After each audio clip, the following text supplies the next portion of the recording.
Je relance les filles. Moi je m'entends toujours pas, Marie. Around the world, around the world, around the world, girls, girls, around the world, girls, girls, around the world, girls, girls, around the world, girls, around the motherfucking world, girls, girls, girls, girls, girls, girls. Le chant des sirènes. Salut chers auditeuristes de Westrack Radio, c'est la rentrée des sirènes, ouais, les darons de la radio since 2015 sont dans la place. On fait notre rentrée tardive sur les ondes, on est au mois de novembre, mais on est comme ça, nous, on prend le temps. On fait un peu ce qu'on veut. On fait un peu ce qu'on veut, puis voilà, l'actualité de la rentrée nous a bien occupés, et la vie en général aussi. Mais on est de retour, on est fraîche, on est révolté. Je vous préviens, ça va bitcher ce soir. Je vous le dis. Comme depuis 10 ans, on a à cœur de se réunir autour des micros de Westrack, une fois par mois, pour discuter féminisme, engagement, actualité et tout autre sujet qui nous inspire ou qui nous répugne aussi. Et ouais, c'est comme ça, il y en a pour tous les goûts ici.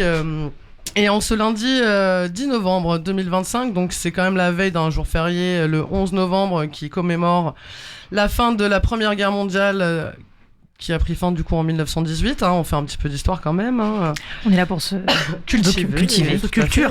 Bienvenue sur le chant des sirènes. Voilà. Et on est à 3 jours aussi des 10 ans du massacre des attentats de Paris de 2015, dont je vous parlerai un peu plus tard dans l'émission. Mais autour de moi ce soir, autour des micros, il y a Caro, notre sirène complice de la première heure. Coucou. Oui, bonsoir, pour pas dire vieille sirène. Vieille sirène de la première heure, ouais, 10 ans. Écailles, non, pas flétries. Ça fait vraiment 10 ans là, c'est ça? Ça fait 10 ans? Je crois, en fait. 2015. J'ai un doute en fait si on a commencé en 2015 ou 2016. Ouais, bon, ça fait 10 ans quoi. 2015, ouais, ça fait 10 ans, ok. Ça sonne bien. Toujours en colère, hein. Toujours. Mais toujours contente d'être là, par contre. Toujours des trucs à raconter, comme quoi ce sujet est un puissant fond, le féminisme. Oh oui, puis on en a vu des trucs depuis 2015. Exactement. Le hashtag MeToo, le Covid aussi, on avait fait des émissions Covid chez nous, chacune de notre côté, devant notre ordi, c'était assez foufou aussi. Ouais, on en a vu plein, quoi. Bah oui. Tu vas nous parler de quelque chose ou tu vas improviser? De colère, justement. Voilà. De colère, excuse-moi. Voilà, parce que la colère, ça n'a pas bougé, elle est toujours là. Toujours bien présente. On a aussi notre intellectuelle politique compulsive, Marine, dans la place. Vas-y, ça va être ma bio Tinder, ça. Fan de Jane Austen. Bonsoir. Bonsoir. Avec sa petite voix radiophonique sexy. Ça va, Marine? Ça va, écoute. Ça va. Et on a aussi... Pardon.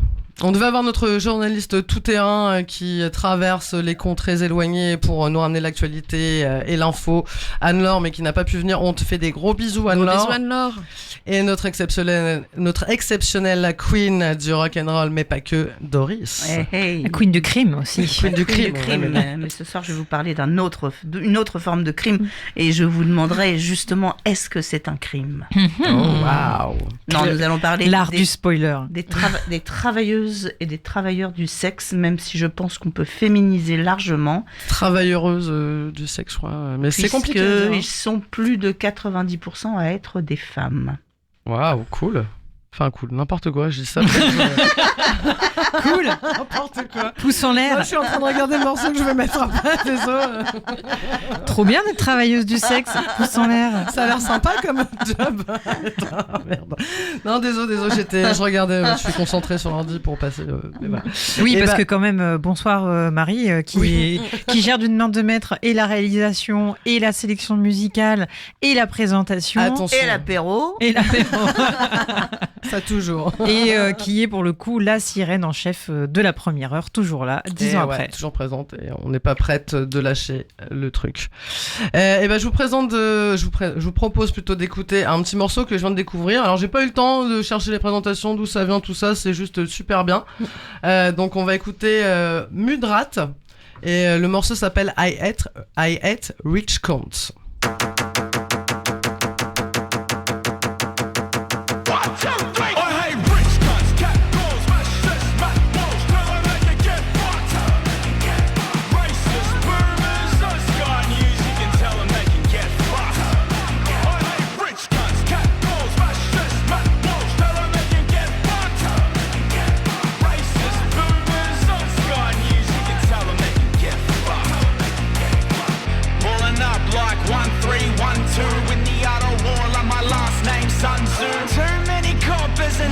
love justice, know thy enemy, do what I got to. I won't get signed if I speak my mind. Do I eat the fruit of the rotten vine? I would rather starve than be Zion line to go down screaming, free Palestine. I think I'm scaring my white friends, silently wishing I'd silence. They love their peace and enlightenment, don't try to fight them. Look what you've got here, be fucking grateful. Rich guns, cat calls, fascists, Matt Walsh, tell them they can get fucked. Racist boomers, on Sky News, you can tell them they can get fucked. I hate rich guns, cat calls, fascists, Matt Walsh, tell them they can get fucked. Racist boomers, on Sky News, you can tell them they can get fucked. Hexstat index 7%. Wait, you mean this debt continues to increase faster than the rate I'm actually able to pay it off for a piece of paper I was forced to decide upon at the age of 18, and I don't know fucking school never told me shit, I was always part of it. Plug in, shut up, there is nothing more to this. Work your little fucking job, keep your eyes wide shut. Let the blind make the blind while we tell the world apart. Do you feel a little mad? Wanna get a little rad? Then next Christmas, if your racist grandpa says something fucked, punch a gun in there! I think I'm scaring my white friends, silently wishing I'd silence. They love their peace and enlightenment, don't try to fight them. Look what you've got here, be fucking grateful. Rich guns, cat calls, fascists, Matt Walsh, tell them they can get fucked. Racist boomers, on Sky News, you can tell them they can get fucked. I hate rich guns, cat calls, fascists, Matt Walsh, tell them they can get fucked. Racist boomers, on Sky News, you can tell them they can get fucked.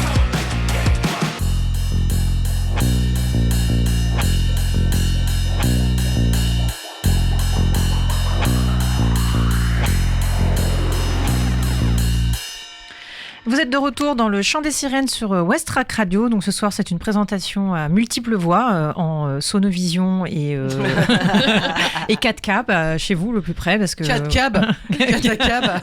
Excellent. 4 cannes, 4 vieilles cannes autour du micro.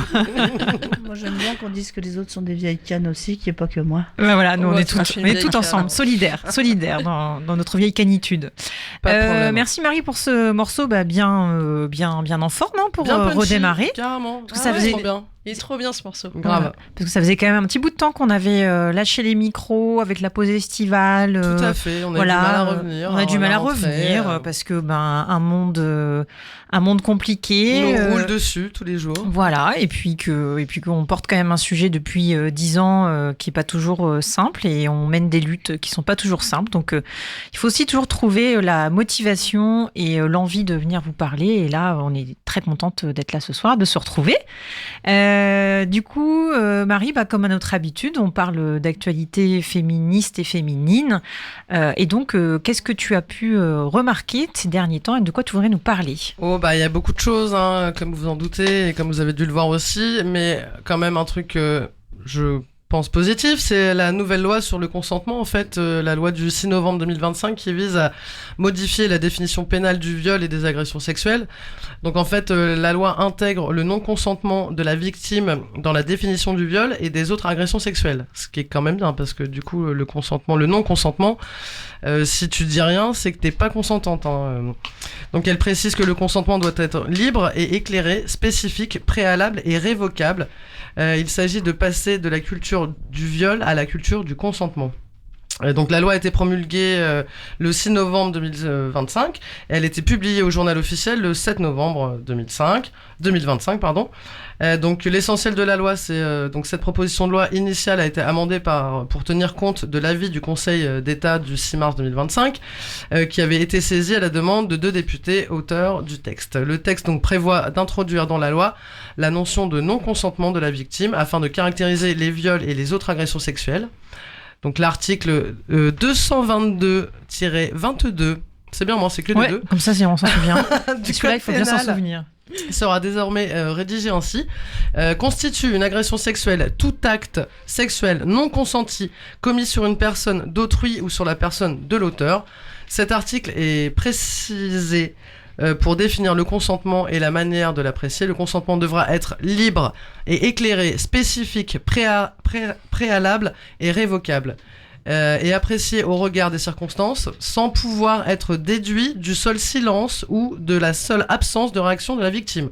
Par exemple, les victimes qui sont tétanisées, qui sont soumises chimiquement, on a eu le dossier aussi, voilà, le fameux dossier, soumises chimiquement inconscientes, ou sous emprise. Ces circonstances permettront de s'interroger davantage qu'aujourd'hui sur le comportement de l'auteur dans le cadre de l'enquête judiciaire, notamment dans les situations de vulnérabilité, et d'éviter que l'investigation ne soit centrée uniquement sur la victime. Surtout, il n'y aura pas de consentement si l'acte sexuel est commis avec violence, contrainte, menace ou surprise. Donc de toute façon, là, ça passera pas, même s'il n'y a pas le consentement. Tout ce qui est commis avec violence, contrainte, menace ou surprise, quelle que soit leur nature. Aujourd'hui, ces 4 éléments définissent le viol et les autres agressions sexuelles dans le code pénal. L'ajout des termes quelle que soit leur nature, qui a été suggéré par le Conseil d'État, vise aussi à souligner leur variété entre l'état de sidération ou d'emprise de la victime, et devrait entraîner une répression accrue. Et on l'espère bien. Oui. Enfin, la proposition de loi élargit la définition du viol aussi aux actes bucco-anaux. Et voilà, faudrait peut-être prévenir la police aussi que cette loi existe, vu qu'il y a quand même 2 policiers à Bobigny qui ont violé une femme qui était pas en cellule, mais qui attendait justement Pour porter plainte. Donc voilà, faudrait peut-être les prévenir, ces gars-là. Je sais pas si vous avez envie de parler. En plus, c'est 2 policiers qui ont filmé la scène. Et quand on commence à regarder justement les violences sexuelles commises par des flics, c'est vertigineux, parce qu'il y a au moins plus de 400 cas répertoriés par an, je crois, et il y a que 3 flics qui ont été vraiment dégagés. Donc on voit bien que clairement, et là du coup, ils veulent aussi, ils ont annoncé que maintenant il y aurait tout le temps une femme en fait flic dans le commissariat de Bobigny la nuit, parce que c'est vrai que là cette nuit-là il y en avait pas.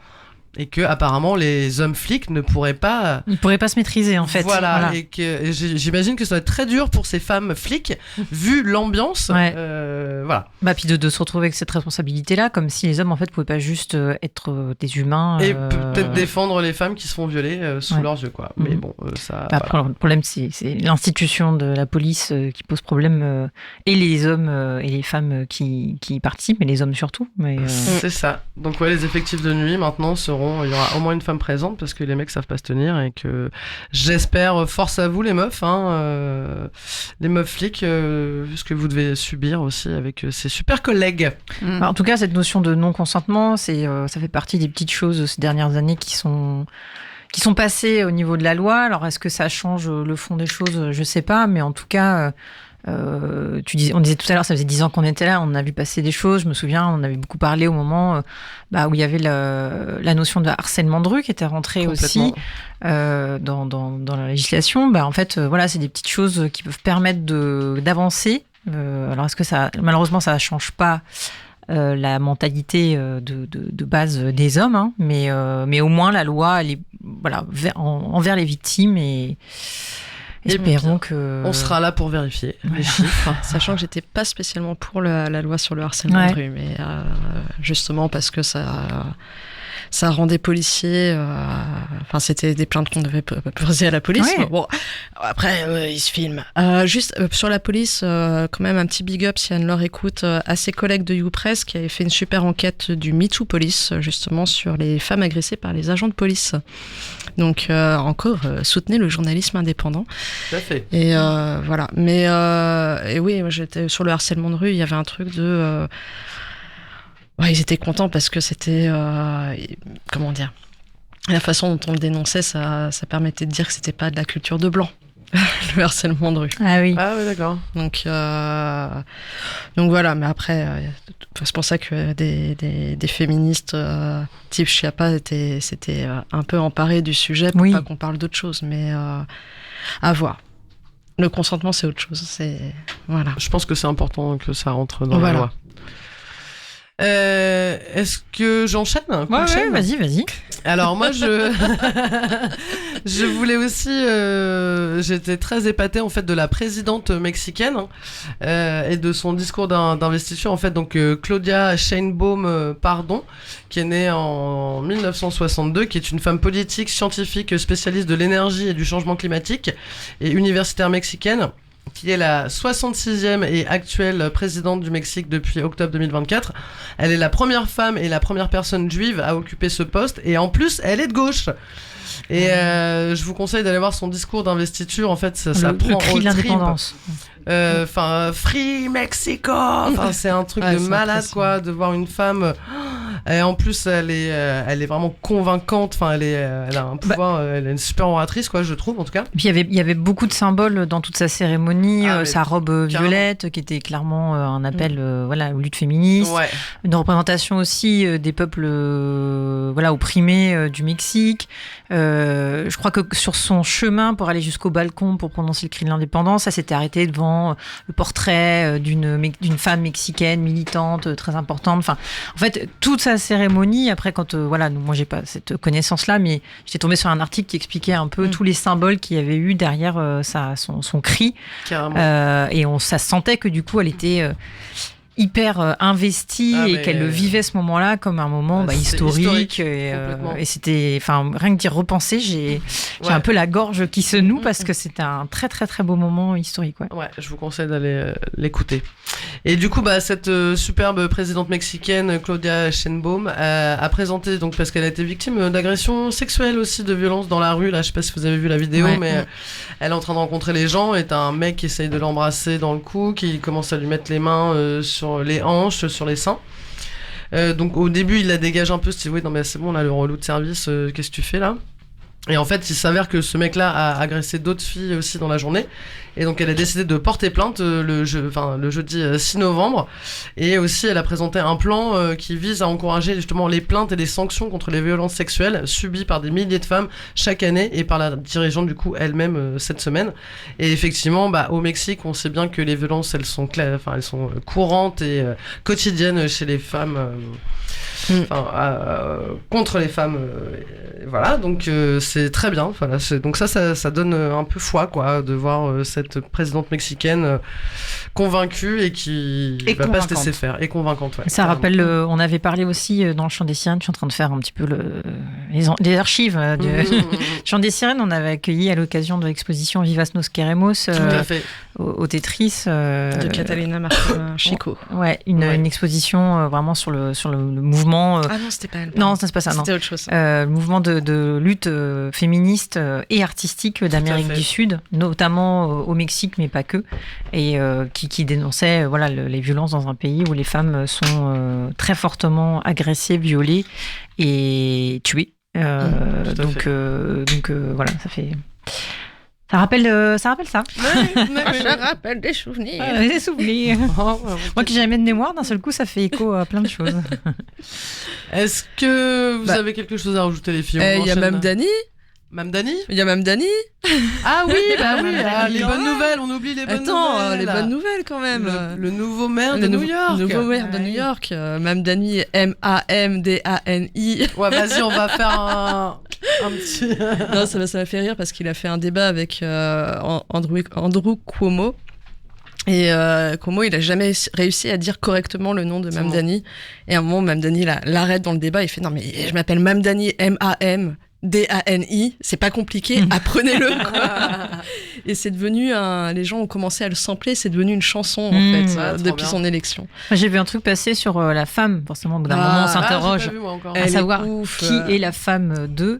Et ce qui est assez rigolo, c'est que du coup donc la femme elle est jeune, elle est 97 je crois. Donc c'est une il est jeune aussi, hein. Il a 34 ans lui. Ouais, il a 34 ans, ouais.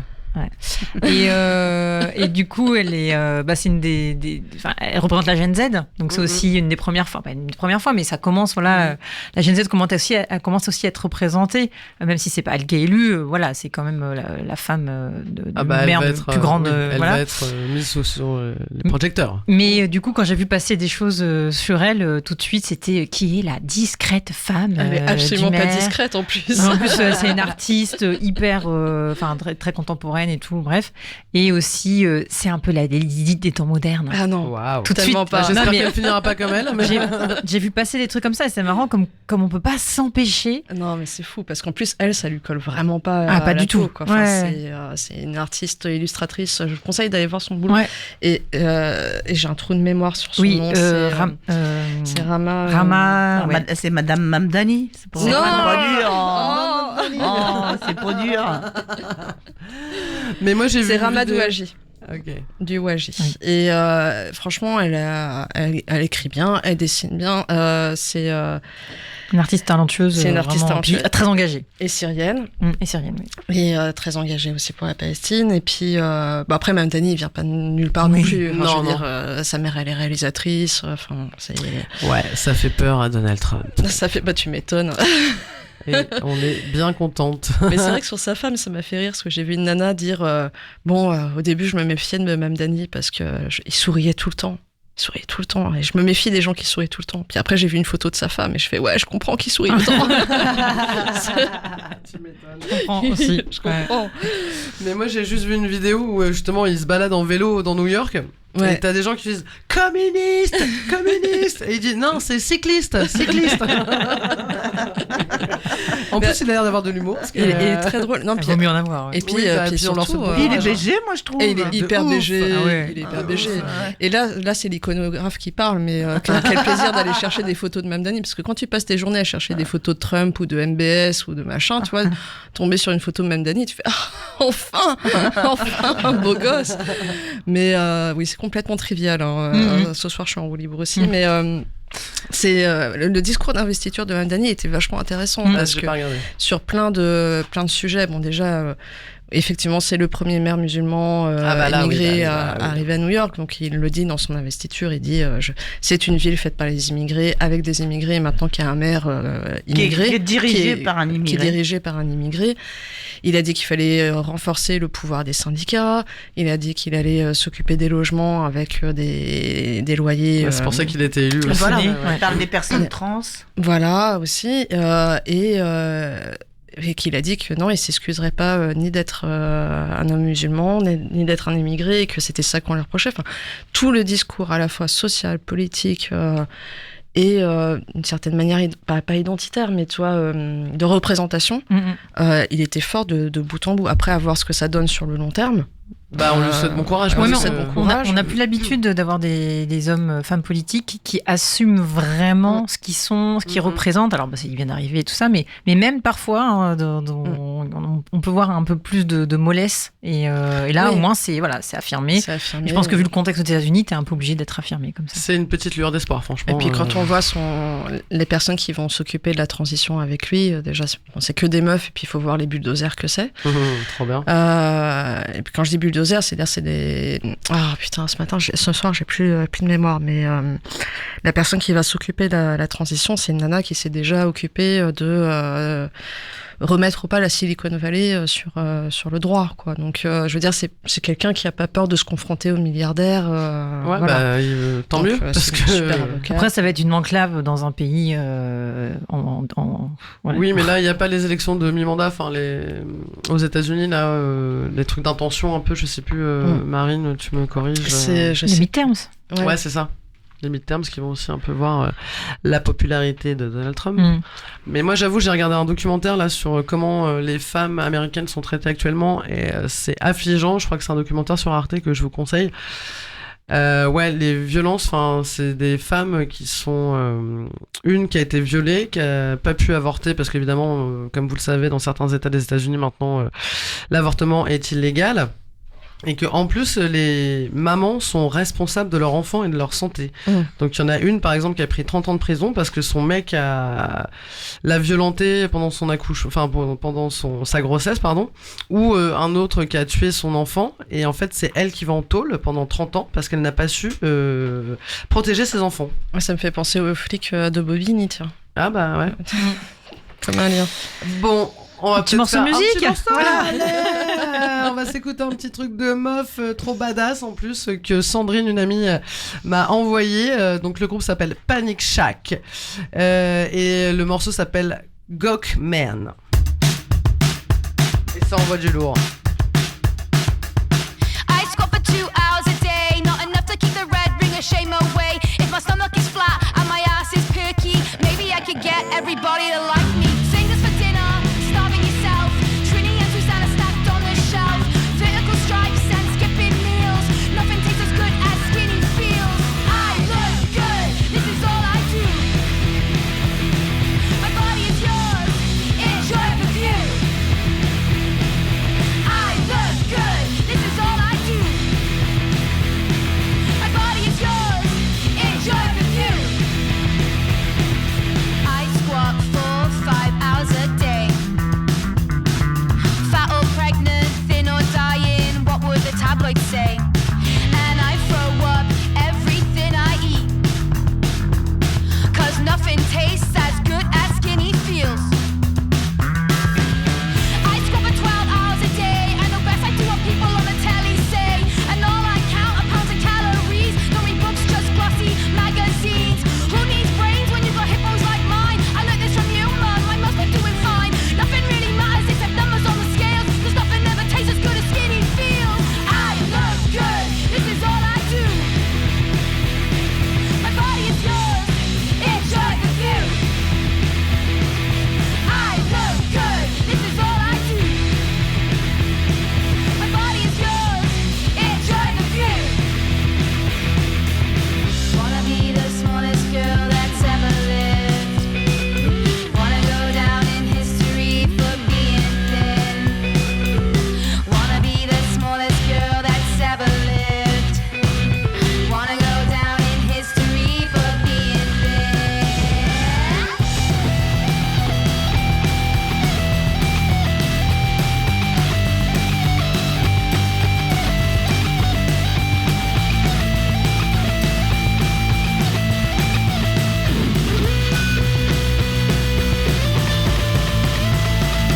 I look good, this is all I do.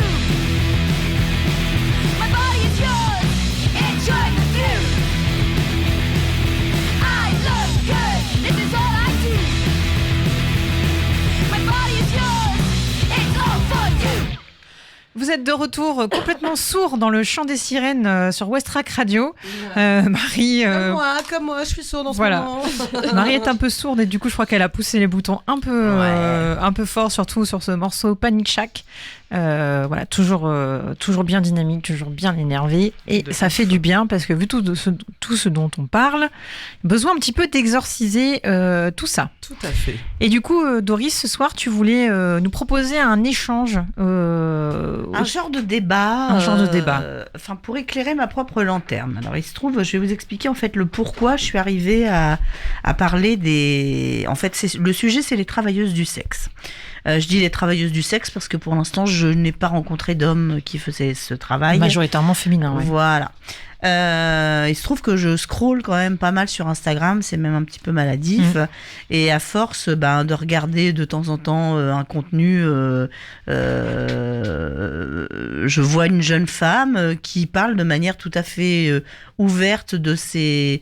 Donc alors évidemment c'est sur Instagram, donc il n'y a pas d'acte ou de quoi que ce soit, mais qui parle effectivement de ses performances, on va dire, et qui nous invite à la retrouver sur des plateformes comme OnlyFans ou Memes, etc.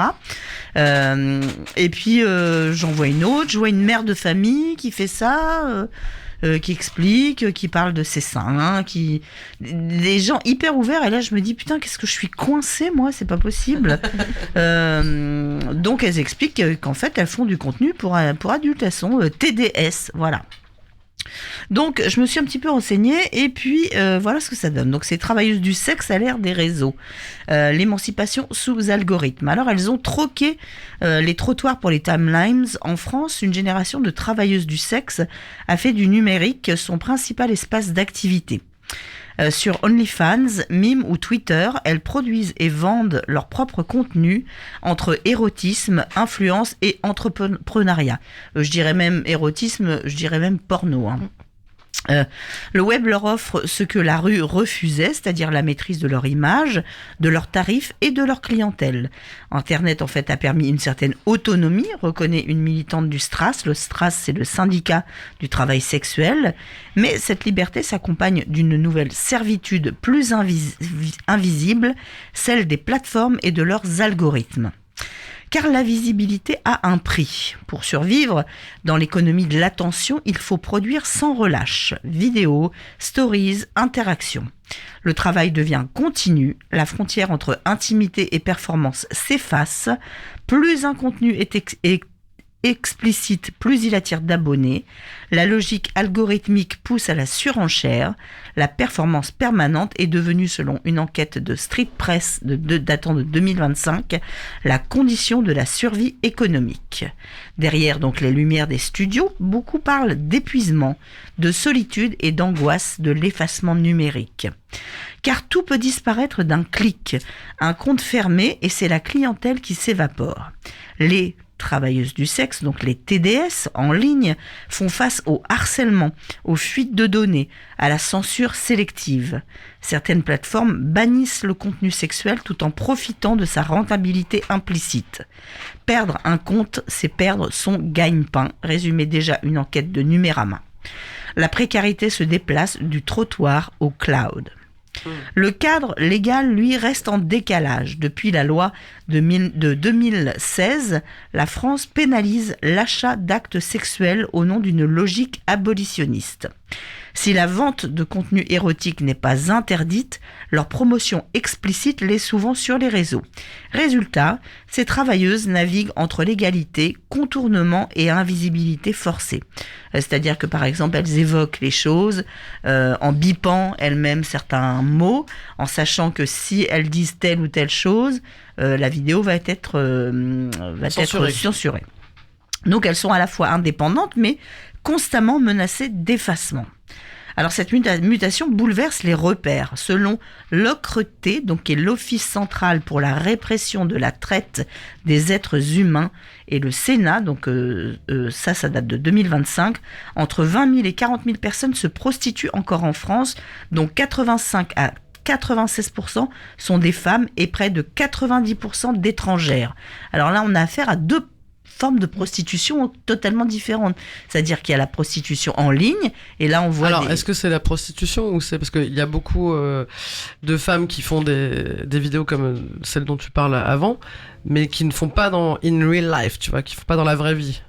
Alors, en fait, c'est ça la différence, c'est qu'elles font quand même des contenus pornographiques, Ouais. puisque notamment, il y en a une que je suis pas mal, qui explique qu'elle fait, parce que les internautes lui posent des questions de type, quel est ton plus gros kiff que t'as fait?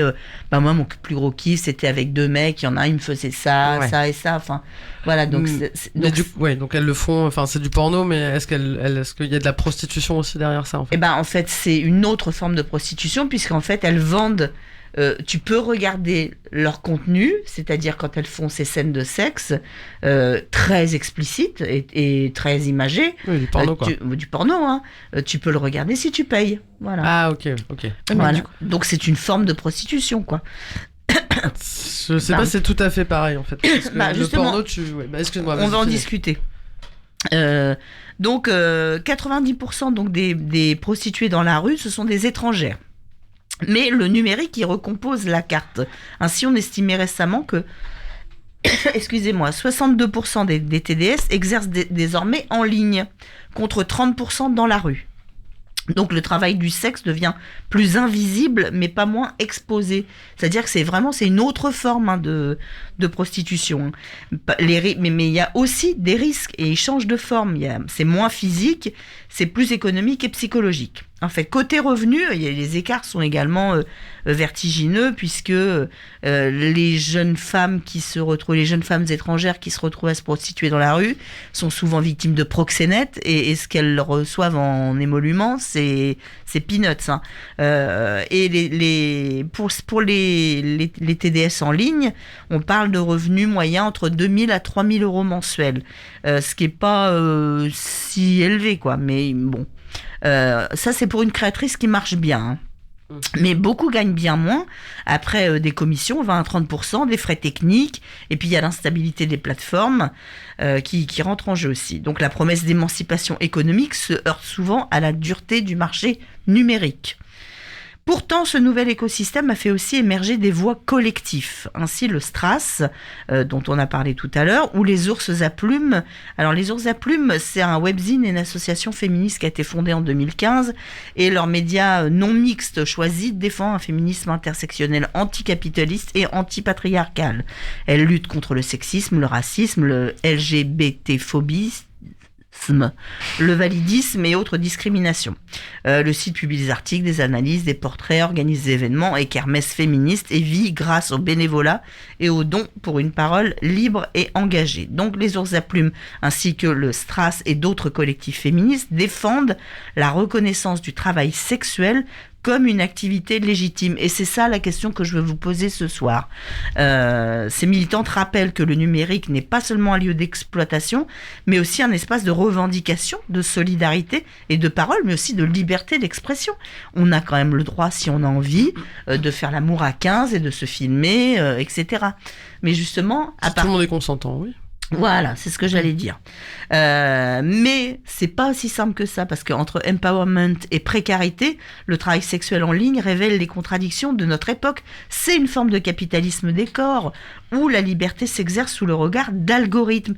Être visible, oui, mais surtout être reconnu. Et donc, le débat que je voulais ouvrir ce soir, c'est d'une part, la prostitution.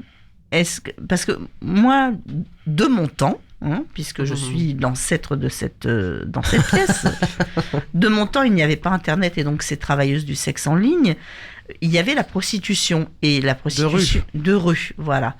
Ou de maison close, mais je sais pas. Et certains disaient,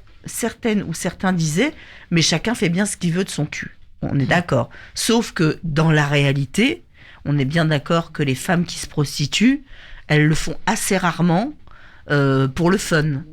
Voilà. Donc, il y en a beaucoup qui sont forcés, il y en a beaucoup qui sont victimes, il y en a beaucoup... Qui n'ont pas le choix. Qui n'ont pas le choix, quoi. Voilà. Donc, est-ce que la prostitution, c'est bien ou c'est mal ? Est-ce que c'est aussi simple de dire c'est bien ou c'est mal ? Bah non. Les travailleuses du sexe, je prends l'exemple de celle que je suis, puisque du coup, je me suis abonnée à plusieurs comptes, parce que c'est pas inintéressant, en fait, ce qu'elles racontent. Hein. Donc, je reprécise que sur Instagram, on ne voit pas ce qu'elles font. Elles invitent à rejoindre sur leur... site payant. Sur le site payant. Mais elles répondent à des questions. Par exemple, tout simplement, il y en a une, elles ont des haters, évidemment, et un de ces haters lui dit dis donc, tes parents, ils doivent pas être fiers de toi.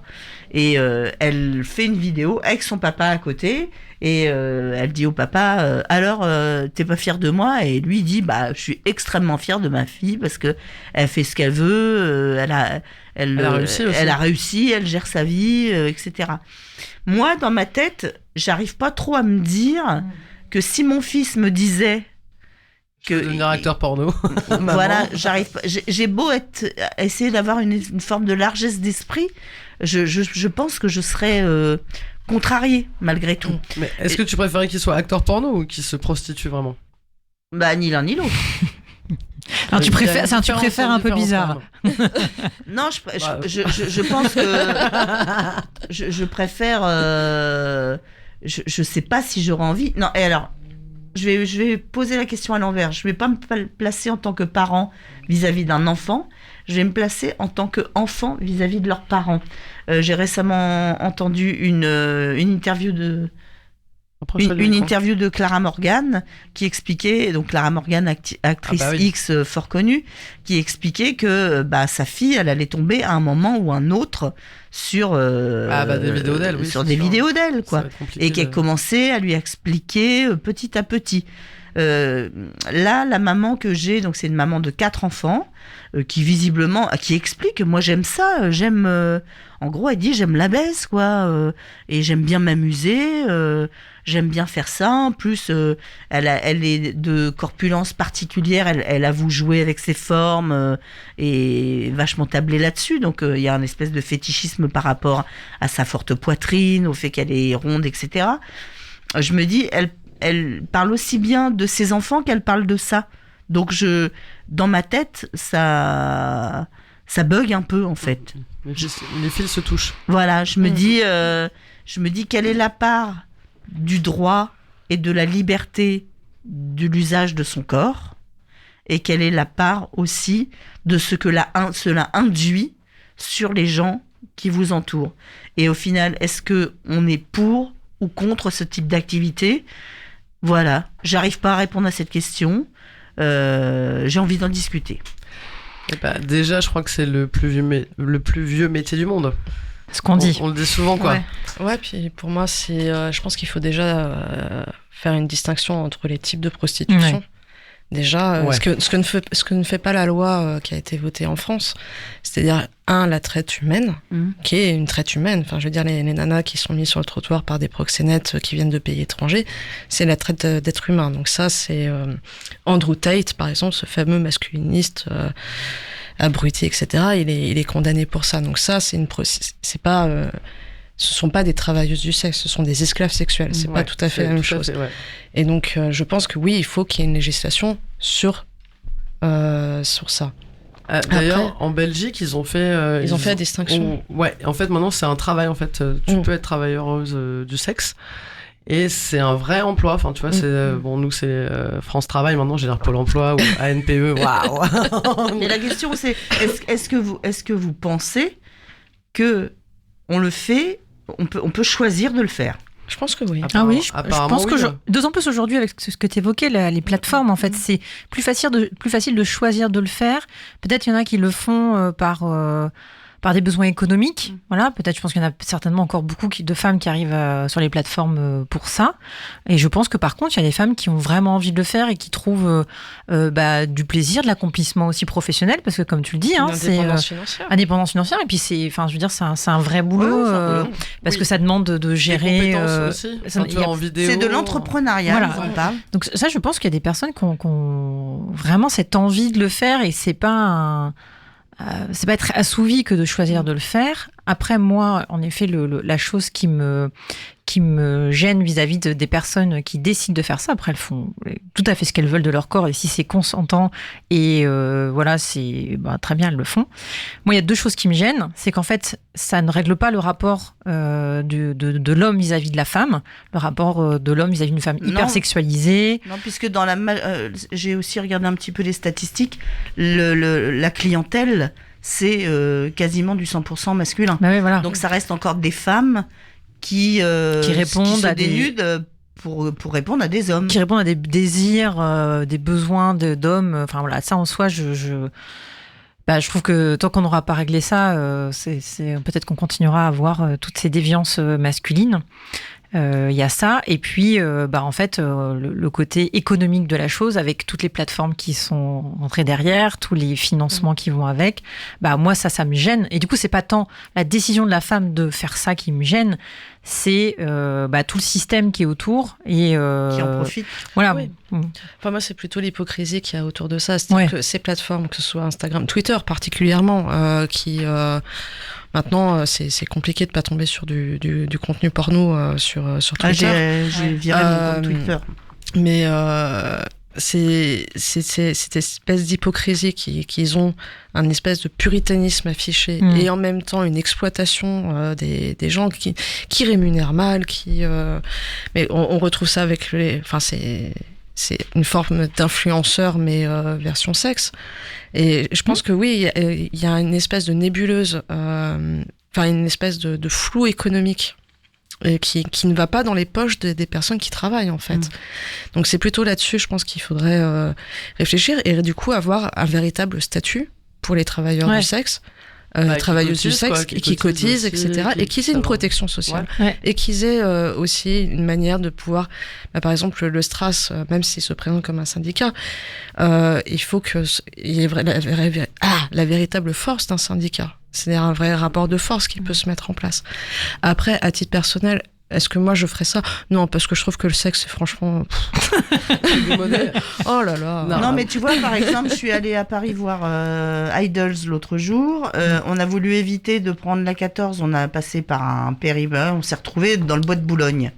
Le bois de Boulogne, tel qu'on l'imagine dans nos fantasmes, c'est exactement comme ça que c'est. Voilà. Ah oui, toujours. Hein. On voit des gens, alors qu'il fait froid, presque complètement dénudés, qui attendent le client.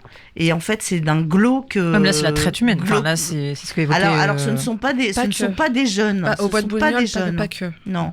Ouais. C'est vraiment des gens qui sont installés avec des vannes, des gens dont on voit ils ont de la bouteille, quoi, qui sont là depuis un moment. Donc, qu'est-ce qu'on en pense ? Est-ce qu'on a la garantie que ces femmes qui font ça, alors c'est beaucoup de femmes et il y a aussi des personnes transgenres, je crois que c'est de l'ordre de 10% les personnes transgenres. Des gays. Comment ? Des gays, ouais. Qui sont... est-ce que j'ai du mal à m'imaginer qu'on prend plaisir à travailler un soir à minuit, à moitié dénudé dans le froid, en attendant le client. Après, c'est question du travail et du plaisir. Enfin, je veux dire, c'est de manière générale. Enfin, j'allais dire, est-ce qu'on prend plaisir en tant que femme à aller bosser à l'usine toutes les nuits et à faire des quarts la nuit c'est exagéré, hein, mais tu vois, enfin, j'imagine qu'il y a quand même une différence entre mettre des... Même si l'aliénation est la même, il y a quand même une différence entre mettre des boulons sur des roues de voiture que de sucer un mec qui a la bite pleine de fromage, tu vois. Alors, c'est... Oui, mais je pense qu'elle le voit aussi comme un job, pas alimentaire, mais un job faux. Enfin, en plus, là, on parle de personnes précaires, tu vois, qui ont des fois pas de papier et tout, donc c'est leur seul moyen d'avoir de l'argent. Et moi, je trouve qu'il y a plusieurs choses, en fait, parce qu'il y a, bon, tu vois, le milieu du porno, il est quand même encadré, j'imagine, maintenant, les tournages et tout. Enfin, tu vois, il y a des tests. C'est compliqué, c'est le porno, on voit c'est peut-être. Alors moi, je suis pas du tout. Trucs, hein. Je suis pas du tout une consommatrice de porno. Il y a quelques scandales avec Jackie et Michel. Et justement parce que il y a des amateurs qui sont aussi dans le porno qui se retrouvaient à. Enfin, il faut qu'il y ait des vrais statuts en fait. On est sur la question du travail. Il faut qu'il y ait des statuts avec des protections en fait. Tout à fait. Et que c'est valable pour les actrices et les acteurs porno et c'est valable pour les prostituées. Puis il y a une surenchère quand même parce que c'est la loi c'est l'offre et la demande, quoi, je veux dire. Et les femmes sont quand même...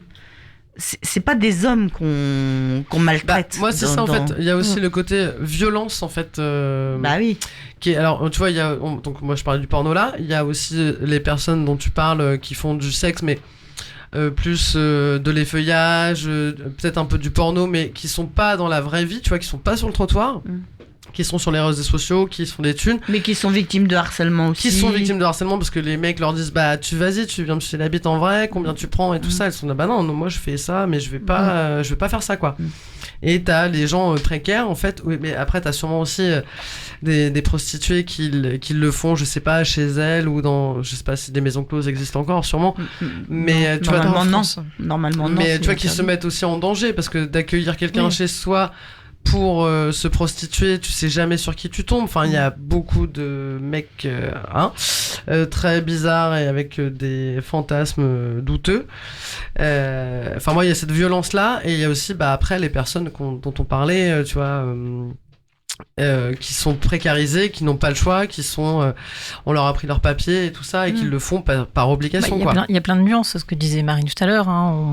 On a évoqué les prostituées du bois de Boulogne, on pourrait évoquer les escortes, on pourrait évoquer... Voilà, c'est très large. Par contre, c'est vrai que la facilité aujourd'hui d'être travailleuse du sexe, auto-entrepreneuse du sexe via les plateformes, ça génère en effet d'autres problématiques, peut-être moins des problématiques de sécurité vis-à-vis de son intégrité, son corps, Et quoique, tu peux être face à du harcèlement. Et voilà, du exactement. harcèlement numérique, Ouais, voilà, ce que tout à tu fait. disais tout Ouais, à ouais. l'heure. Je parlais vraiment physique. Physiquement, il n'y a sur pas Insta, de. Sur Insta, par exemple, la mère de famille là, dont je parle, comme du coup elle est effectivement ronde, c'est t'es dégueulasse. De toute Enfin, façon, du moment où tu t'exposes, de toute façon, sur quel que soit, même si tu fais un blog de cuisine, un site Instagrammeur de cuisine ou je sais pas quoi, tu te prends des insultes. Ouais, mais là quand c'est même. vraiment. Non, mais là ça va loin. C'est écœurant quoi en fait quoi.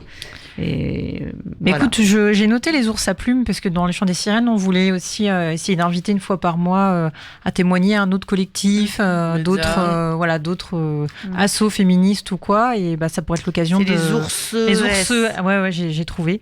Donc ça pourrait être l'occasion de les interroger et puis de prolonger cette discussion qui est en effet pas simple, qui fait aussi appel à notre propre représentation du sexe et du Juste rapport. ce qu'on peut noter peut-être pour conclure, c'est que quelle que soit la forme, en tout cas que ça prend, que ce soit travailleuse du sexe, je dirais en démonstration, en prostitution, etc., c'est quand même des femmes, quasiment tout le temps, pour des hommes, quasiment tout le temps.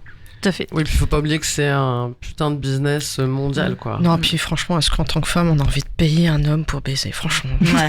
Parce que la déception du ça truc. doit arriver. Oh là Moi, là. je me demande des fois, tu vois. Ça s'appelle un pourquoi gigolo. pas faire appel à des professionnels, en fait. Ouais, avoir quelqu'un qui sait, Mais tu vois. il y a aussi la dimension sociale. C'est acheter aussi. les Non, mais je Chippendales. pense que oui, c'est ça. Il y a aussi la dimension sociale, parce que tu vois, je me rappelle de Virginie Despentes qui expliquait qu'en fait, elle s'est prostituée aussi, et qu'elle disait qu'en fait, elle était souvent confrontée à des hommes qui sont en manque d'affection et que, enfin, c'est limite l'assistante sociale du sexe, enfin, tu vois. Et puis par exemple en Hollande, on a ces prostituées qui vont aux personnes en situation de handicap et qui ont besoin aussi d'avoir une activité sexuelle. Aussi, et... mais ça, c'est encore c'est aussi un autre débat d'ailleurs parce que oui, il y a plein de choses à dire. Faut faire une émission là-dessus. Non, mais il y a des choses à dire dessus et généralement on prend en compte les hommes handicapés et pas forcément les femmes handicapées d'ailleurs. Mais bon, ça c'est encore un autre. Mais ce serait intéressant d'en discuter aussi. Ce serait intéressant d'en discuter. Est-ce que tout le monde a le droit au sexe ou pas? Est-ce que tout le monde a le droit à l'amour? Est-ce que c'est un droit? Est-ce que Déjà. le sexe c'est de l'amour? Oui, aussi. Bah, ça peut l'être. Pas que. Mais pas que. Bon, pas que. Oh là là, c'est trop bon de finir sur ça. Du cul. On va faire monter les algorithmes. Pas de queue. Ça monte. D'ailleurs, si Lucie, la boss de la radio, tu nous entends, je pense qu'on va dépasser un petit peu 21h ce soir. Mais en tout cas, merci pour ce sujet débat dont on reparlera sûrement bientôt. Et dont j'ai pas la réponse. Bah, il n'y a pas de réponse. Y a pas de réponse. En fait. Et c'est pour comme ça beaucoup que de choses, en fait. On ne peut pas être tranché. Enfin. Oh, si, moi j'aime bien. Si, toi, t'es bien tranché. Non, pardon. Du coup, je vous propose un petit morceau parce que j'ai écouté le dernier album d'Orelsan qui est sorti la semaine dernière qui s'appelle La Fuite en avant, qui est le 6e album. Il y a 17 titres. C'est une tuerie, franchement. Alors tout le monde va dire ah ouais, mais non, c'est du ressassé, c'est du réchauffé. Il y a plein de morceaux qui ont des sonorités des anciens albums, mais c'est justement, je pense, des clins d'œil à chaque fois. Il y a des feats. Il y a une chanteuse japonaise parce que il est fan de manga et tout ça. Il y a toujours Scred, Phase, et puis là il y a Eddie Purple qui ont fait les instrus et c'est toujours de qualité de ouf. Il y a un feat aussi avec Yamé, ce mec a une voix de malade, j'adore. Il y a SDM aussi qui est un rappeur qui est en train de monter, qui va tout défoncer. Et le dernier morceau, c'est un morceau avec Thomas Bangalter, donc de Daft Punk. Et voilà. Et là, donc c'est un album très introspectif où il parle de sa paternité parce qu'il est papa depuis pas longtemps. Et bref, je vous propose d'écouter le morceau d'Orelsan qui s'appelle Boss parce que c'est sa meuf, la vraie boss. Faut que je vous raconte quelque chose sur mon couple que moi-même j'ai mis beaucoup de temps à m'avouer. Mais je pense que ça pourrait être libérateur. Vivre à deux c'est facile au début. Tu veux plaire donc tu mets du tien. Mais plus le temps passe et plus c'est dur. Et plus t'es plus d'accord sur rien. Toi tu dis matin, l'autre dit soirée. Toi tu veux avant, l'autre veut après. Certains choisissent de batailler. Moi je dois t'avouer, c'est elle qui a gagné. C'est pas moi le boss, dans mon couple c'est pas moi le boss. Je décide de rien, c'est pas moi le boss. À la maison c'est pas moi le boss. Je peux mentir à mes potes mais c'est pas moi le boss. J'aimerais être un bonhomme mais c'est pas moi le boss. Je peux mentir à moi-même mais c'est pas moi le boss. Je peux faire le mal alpha mais c'est pas moi le boss. Je peux donner mon avis mais c'est pas moi le boss. Je peux payer les factures mais c'est pas moi le boss. C'est pas moi le boss, c'est pas moi le boss. Je pourrais lutter mais j'ai pas la force. C'est elle qui tranche quand on n'est pas d'accord. C'est ma chérie, c'est pas ma pote. Y'a une hiérarchie, c'est pas moi le boss. C'est pas moi le boss. Tout se passe bien, c'est juste pas moi le boss. Je vais pas me plaindre, c'est une bonne patronne. C'est trop tard, changerai pas la donne. Elle a le final cut, c'est elle a la prod. Chérie est têtue, chérie est très dur. Donc je ferme juste ma gueule et j'exécute. Ça va plus vite de me faire marcher dessus. Des fois même quand j'ai raison, je m'excuse. Elle est droite, elle a rien à perdre. Quand elle a une idée, rien ne l'arrête. Moi je m'arrête avant d'avoir une idée. Je vais pas gagner tête à tête. Je fais la gueule 2 heures et j'ai la flemme. Elle peut faire la gueule pendant 3 semaines. Elle vit sa vie, même parle sur un ton qui veut dire n'oublie pas que c'est la guerre. Elle joue sur des nerfs, elle m'esquive. Moi je dépendais, je sais pas le faire. Je veux du soleil, elle veut de la neige. Donc je me renseigne sur les skis. Je dis du chinois, elle dit du thaï. Je propose du jap et elle dit thaï. Donc je mange une salade de papaye. Mais au moins j'ai la paix quand je la graille. C'est pas moi le boss, dans mon couple c'est pas moi le boss. Je décide de rien, c'est pas moi le boss. À la maison c'est pas moi le boss. Je peux mentir à mes potes mais c'est pas moi le boss. J'aimerais être un bonhomme mais c'est pas moi le boss. Je peux mentir à moi-même mais c'est pas moi le boss. C'est pas moi le boss. Elle a pris le contrôle de ma vie. C'est l'héroïne, je suis son sidekick. Je sais pas, c'est pas moi qui choisis. C'est l'héroïne, je suis son sidekick. Ça fait longtemps qu'elle a gagné. Je vis ma meilleure vie d'employé. Quand tu me demandes si je viens, je dis que je réfléchis. Ça veut juste dire je vais lui demander. À la maison j'ai le second rôle. M. Pokora, elle me contrôle. Devant les gens faut que je garde la face. Donc on a un pacte où faut pas que ça sache. Mais crois pas que je vais choisir le resto. Crois pas que je vais choisir la série. Crois pas que je vais choisir la déco. Bien sûr je peux donner mon avis. Mais crois pas que je vais passer son veto. Je pourrais me battre mais j'ai pas la foi. En vrai c'est elle le mal alpha. De toute façon moi je sais pas faire de choix. Elle est faite pour moi. Donc en fait elle est faite pour moi. Des fois quand elle voit que chature, elle me laisse décider d'un truc. Mais c'est du bluff, c'est juste un moyen d'assurer sa dictature. D'ailleurs c'est un peu tabou, donc s'il vous plaît faites comme si vous savez rien. Elle a pas envie de passer pour un tyran, même si c'en est un. C'est pas moi le boss, dans mon couple c'est pas moi le boss. Je décide de rien, c'est pas moi le boss. À la maison c'est pas moi le boss. Je peux mentir à mes potes mais c'est pas moi le boss. J'aimerais être un bonhomme mais c'est pas moi le boss. Je peux mentir à moi-même mais c'est pas moi le boss. Je peux faire le mal alpha mais c'est pas moi le boss. Je peux donner mon avis mais c'est pas moi le boss. Je peux payer les factures mais c'est pas moi le boss. C'est pas moi le boss, c'est pas moi le boss. Je pourrais lutter mais j'ai pas la force. C'est elle qui tranche quand on n'est pas d'accord. C'est ma chérie, c'est pas ma pote. Y'a une hiérarchie, c'est pas moi le boss, c'est pas moi le boss. Vous êtes de retour dans le chant des sirènes sur Westrack Radio. Si vous étiez là tout à l'heure, Ça s'enflamme autour des micros. Voilà. Ça discute. Doris parlait des travailleuses et travailleurs du sexe, notamment dans un environnement numérique de notre société aujourd'hui, et pas que. Et du coup, on continuait de débattre de ça pendant le morceau d'Orelsan, donc dernier album d'Orelsan que Marie nous a partagé. Mais oui. Voilà, du coup, on n'a pas du tout écouté le morceau, mais on croit Marie dans le fait que c'était un très bon morceau. Tout à fait. Donc, de retour dans le chant des sirènes sur Westrack Radio. Depuis tout à l'heure, on vous dit que voilà, dans le chant des sirènes, on parle de colère. Et justement, je voulais vous parler de colère très rapidement parce que je suis pas, de manière générale, pas quelqu'un de très en colère. En tout cas, c'est pas ce qui ressort le plus. Mais ce samedi, j'ai assisté à un spectacle. J'ai vécu un petit moment de vie hors du temps dans la salle de spectacle de Gonfreville-Lorcher. Donc, je peux vous dire à peu près où on est. C'est pour vous dire où on est Mais Gonfreville, ils sont communistes, hein, ça assure de ouf là-bas. Mais tout à fait, tout à fait. Mais quand tu te dis que tu passes un petit moment de vie hors du temps à Gonfreville-Lorcher un samedi soir, c'est que vraiment ta vie... C'est le désert au Havre.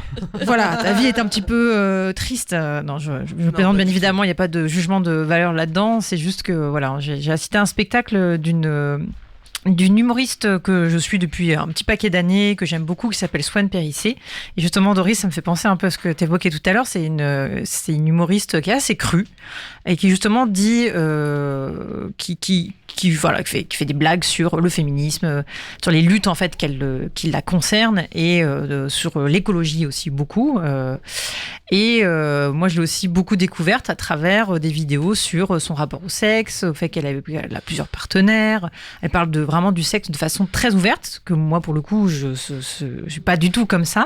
Mais justement, je trouve ça intéressant d'entendre des femmes parler très ouvertement et parfois un peu crues mais c'est jamais, je trouve, vulgaire. C'est un partage d'expérience, et puis c'est de sa façon à elle, c'est fait, alors déjà pour faire rire, mais c'est des vraies histoires vécues, donc c'est toujours assez intéressant. Ça montre d'autres pratiques, ça fait voir d'autres choses qu'on n'imagine pas. Alors ça me donne pas envie forcément d'avoir plusieurs partenaires en même temps, ou de pratiquer le polyamour par exemple, mais je trouve que c'est toujours intéressant quand on a une pratique amoureuse, on va dire assez classique aussi, d'entendre ce qui se passe ailleurs. Et du coup elle est, je vous invite à la suivre. Après, on aime ou on n'aime pas, donc Swan Périssé, et son spectacle, ça s'appelle Calme, parce que justement c'est quelqu'un plutôt en colère, en tout cas, qui a beaucoup de choses à dire sur la société, qui est très explosive. Et donc, son spectacle Calme, c'est un peu... elle nous raconte tout ce qui l'énerve. Donc, c'est beaucoup les hommes, quand on va pas se mentir. Et c'était un très bon moment, parce que déjà, d'une, son spectacle est extrêmement bien ficelé. Elle est très brillante. Le premier truc, c'est qu'elle est extrêmement drôle. Enfin, moi, elle me fait vraiment beaucoup rire. Je sais plus combien de fou rire à pleurer j'ai eu ce soir-là, mais ça m'était pas arrivé depuis longtemps. Donc, ça faisait énormément de bien dans une période qui était un peu compliquée, où j'étais vraiment sur les nerfs, très en colère, où je me revois la semaine dernière balancée en télépéage dans la voiture parce qu'il voulait pas s'allumer ce putain de télépéage à la barrière. Alors que normalement, je suis calme. Mais là, non, j'étais... Et du coup, ce petit moment, on est à Gonfreville, dans une salle. Alors justement, elle est très engagée politiquement aussi, donc elle a forcément... elle a halluciné elle-même d'être à Gonfreville, dans un petit bled, avec une salle pleine, une ville dirigée par les communistes, avec une place un billet d'entrée à 14 €, alors que ces autres spectacles, le billet c'est 25, 30, 35, 40 €. Enfin voilà, il y avait ça aussi... qui résonnait énormément. Et puis dans la salle, je m'attendais à avoir plein de nanas de mon âge, un peu les féministes blanches. Alors c'était quand même très blanc, mais il y avait tous les âges, il y avait pas mal d'hommes, il y avait vraiment des personnes de tous horizons, des gens de Gonfreville, des gens du Havre, des gens même d'ailleurs, des bobos, des pas bobos, c'était hyper chouette. Et je vous invite à suivre Swan Périssé. Et notamment, l'année dernière, au moment des législatives, elle était atterrée par la situation, comme nous toutes et tous. Et elle a écrit un spectacle en 3 semaines. Et elle l'a produit un soir, c'est tout. Donc je pense que c'est l'opération commerciale la plus nulle de tout le temps d'humoriste. Mais en tout cas, elle l'a réalisé un soir. Elle a joué ce spectacle-là, un soir ou deux peut-être à Paris. Elle l'a enregistré, et donc il est visible sur YouTube gratuitement. Et le spectacle était, à ce moment-là, moi quand je l'avais vu au moment des législatives, ça m'avait fait aussi beaucoup de bien, parce qu'en fait, elle arrive à un peu tourner en dérision ce qui se passe, et en même temps, c'est pas mettre les choses sous le tapis, c'est aussi justement en parler et faire réfléchir, et aussi faire rire, parce que putain, on a bien besoin de rire. Moi, je vois qui c'est. Ça y est. Et j'avoue que je me suis pris un bon coup d'endorphine, et que j'avais besoin de ça pour faire descendre mon cortisol qui était très très très élevé. Et tous les péages de France. Et tous les putains de péages. L'enfer. C'est toujours les mêmes, le capitalisme. On en qui est en jupe courte tout le temps. Ouais, elle est hyper bien sapée. J'adore comment elle sape et tout.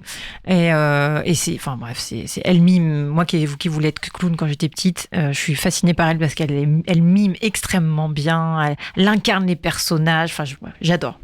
Et en plus, à un moment, elle a un petit moment d'interaction avec le public en disant vous, comment vous exprimez votre colère. Alors, ça génère toujours des moments assez rigolos en fonction des dates. Donc là, ce soir-là, il y avait plusieurs personnes. Je fais de la boxe. Il y en a qui dit je bats la terre. Alors, tu bats la terre. Donc, elle dit je l'imagine en train de taper sur la terre comme ça. En fait, c'est une potière. Donc quand elle manipule sa terre, elle bat la terre. Puis forcément, à un moment, il y a un homme qui a dit je tape dans les murs. Donc elle s'est foutue de sa gueule forcément, et tout ça avec sans méchanceté, mais en disant un homme, comment il gère sa colère. Donc il la gère pas.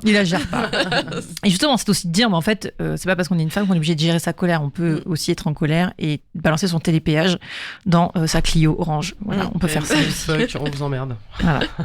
Et colère aussi, parce qu'en fait, j'avais évoqué très rapidement un bouquin il y a quelques mois qui s'appelle Ascendant Beauf de Rose Lamy, qui a un compte Instagram qui est très bien, qui s'appelle. Merde, j'ai pas eu le temps de le lire. Bah, t'as pas le temps de le lire, puis elle ne l'aurait pas là. Mais c'est pas grave, je voulais quand même l'évoquer. On en reparlera. Voilà, on en reparlera. Qui a un compte Instagram Préparez-vous pour la bagarre. Donc la colère. Alors c'est une super autrice féministe hyper intéressante. Voilà, je l'avais connue à travers son premier essai sur la figure du bon père de famille, donc en bon père de famille. Et là c'était son troisième essai sur la figure du beauf. Et du coup je trouvais ça hyper intéressant de se dire bah voilà, est-ce que le beauf existe, qu'est-ce que c'est qu'un beauf en fait. Je me suis dit bah tiens, je vais peut-être enfin comprendre qu'est-ce que c'est qu'un beauf. On est tous le beauf ou la beauf de quelqu'un. Alors ça c'est sûr, c'est Cabu qui disait ça, je crois, dans les années 70, on est tous le beauf de quelqu'un. Et c'est, Coluche aussi. Et c'est vrai. Et en fait, j'ai été finalement assez déçue. Et je pense que ça tient notamment en un point. C'est qu'en fait, je n'avais pas fait le lien que je connais cette femme, parce qu'on était au lycée ensemble. Non. Mais en fait, je n'ai aucun souvenir de mon enfance. Et c'est une amie, quand j'en ai parlé de cette femme-là, je lui montre la photo, elle me dit « Ah bah oui, elle était au lycée avec nous. » Voilà. Et du coup, dans son dernier essai, c'est un essai qui est finalement plus très politique, mais qui est assez intime. Et du coup, pour moi, ça perd un peu l'intérêt d'un essai. C'est que ça devient d'un seul coup trop intime et trop placé d'un point de vue. Et en fait, ce qui a été très dur pour moi à rentrer dedans, c'est qu'en fait, elle parle de son point de vue au lycée en tant que, comme elle se décrit, de transfuge de classe. Et en fait, quand on lit le livre, on a l'impression que tout part de ce moment au lycée où c'était la seule transfuge de classe. Et en fait, je suis une transfuge de classe.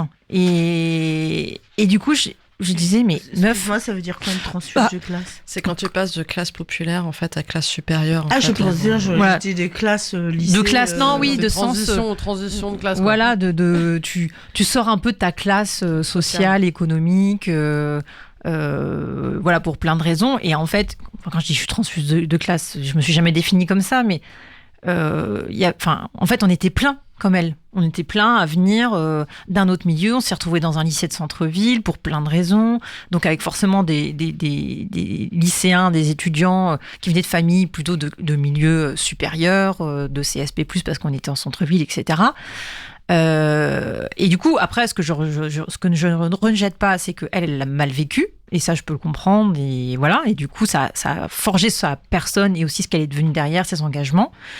Mais du coup, je voyais ce qu'elle décrivait, je connaissais les gens dont elle parlait. Enfin, T'as vécu avec j'étais ces gens-là connectée. aussi. Et en fait, du coup, j'ai pas réussi à me détacher de ça.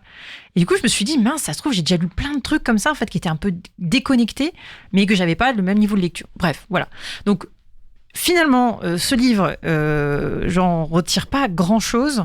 Je trouve qu'elle est un peu passée à côté du sujet, même s'il y avait des choses hyper intéressantes dans le bouquin d'un point de vue sociologique et tout. Mais j'ai trouvé ça un peu moins, en fait. Voilà. Alors qu'elle se bat un peu contre ça. Bon, voilà, c'est...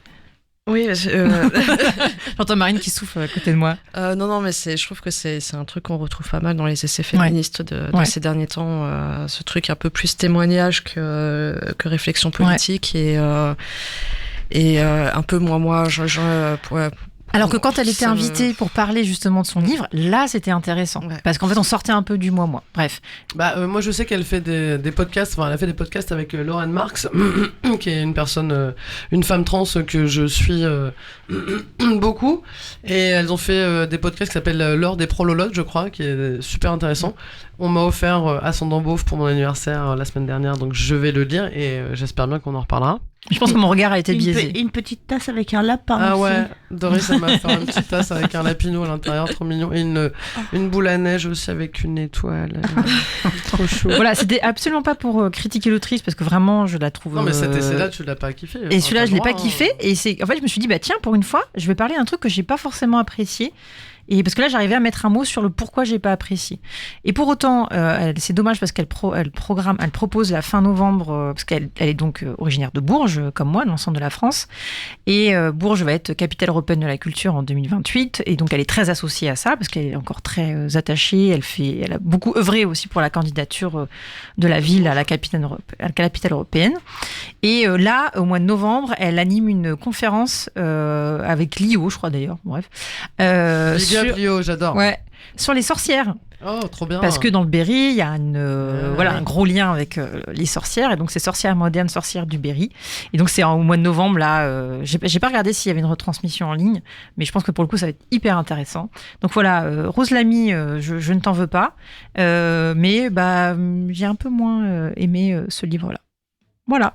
Ok. Marine, est-ce que tu voulais nous parler, toi, justement, d'un... Allez, vite fait. Vite fait, parce que je l'ai vraiment aimé ce livre, et pas parce que c'est le seul que j'ai lu en 10 ans. arrête. Genre qu'il y a un monde croix, quoi. Non, vraiment, les romans, j'ai du mal à lire en ce moment, et j'ai eu j'ai eu un truc exceptionnel, j'ai eu des vacances, et bim, j'ai lu un roman, et bim, il m'a plu. Alors j'ai fait waouh. La chance. Double exceptionnel.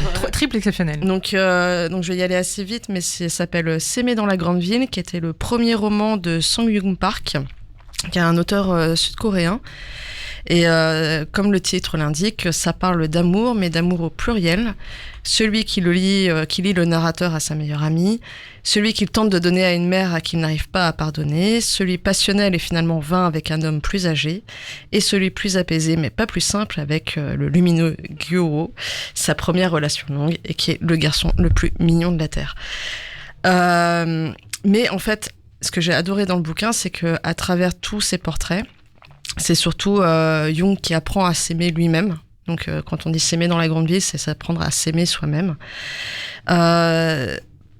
C'est un livre qui est à la fois le portrait de l'auteur, du narrateur, parce que c'est pas forcément très clair, voilà, mais que aussi un portrait de toute une génération sud-coréenne qui est coincée entre dans une société qui est encore très conservatrice, malgré les apparences véhiculées par sa pop culture. Et ça reste une société avec un système social qui est inégalitaire, patriarcal, hétéronormé. Il y a des très très beaux portraits de femmes. Sa meilleure amie, c'est le meilleur personnage du monde. Sa mère, elle est compliquée, on a envie de la baffer, mais on la comprend. Et en même temps, il y a le conflit générationnel avec son amant plus âgé qui lui a connu les périodes plus autoritaires de la dictature militaire coréenne des années 80. Et franchement, je conseille parce qu'en plus, il a une écriture qui est assez fluide. Le roman, il est partagé en plusieurs parties, en 3 parties, et t'as l'impression d'avoir à chaque fois un narrateur différent. Et en fait, non, c'est toujours la même personne, mais au début, c'est très nerveux, très ironique, et tu vas le suivre au fur et à mesure de ces histoires, et le ton va devenir plus apaisé, plus mélancolique, plus contemplatif. Et ça montre aussi toutes les étapes de la vie du narrateur. Et il parle aussi d'un sujet qui est pas beaucoup abordé en Corée du Sud, qui est celui du sida. Mais il le fait d'une manière très belle. Et il se confronte vraiment à la maladie, mais de manière toujours très bien amenée. Donc vraiment, je le conseille, S'aimer dans la grande ville. Et si vous n'aimez pas lire, il y a eu un film. Et si vous n'avez pas envie de regarder un film, il y a eu une série. Voilà. Ça donne très envie, et du coup ça m'a fait penser que, pareil, une petite recommandation, un livre qui s'appelle Du même bois de Marion Fayolle, qui est une autrice plutôt connue pour la BD, une illustratrice qui est plutôt connue pour la BD, qui fait des BD, des dessins très végétaux, très légers, très poétiques. Et elle a sorti un tout petit roman. On parlait un peu de ses origines, de la question de la classe et tout. Et en fait, ça parle de lien à la famille. Alors ça se passe dans un contexte d'une transmission familiale de la ferme, de l'activité agricole. Alors je pense que c'est aussi pour ça que moi ça m'a un peu parlé sur des choses de relations familiales et tout. Mais c'est hyper beau, c'est écrit de façon un peu comme une BD, mais c'est très très joli, et c'est un tout petit. Si t'as 2 jours de vacances, si j'ai 2 jours de vacances, tu pourras le lire à Noël, quoi. Voilà. Et je vous parlerai dans la prochaine émission de mon expérience au salon de la New Romance. Oh, Wow. mais oui, il y a eu ça, c'est vrai. Caro, J'ai plein de trucs, vous allez voir. Voilà, est-ce qu'on écoute encore un morceau Ouais. ou Oui. avant, Ouais. avant d'enchaîner sur le drame. Et ben, je vous propose d'écouter un morceau. Il est un peu long, hein, il dure un peu moins de 4 minutes, mais je sais pas si t'as écouté Rain. Oui, j'ai écouté.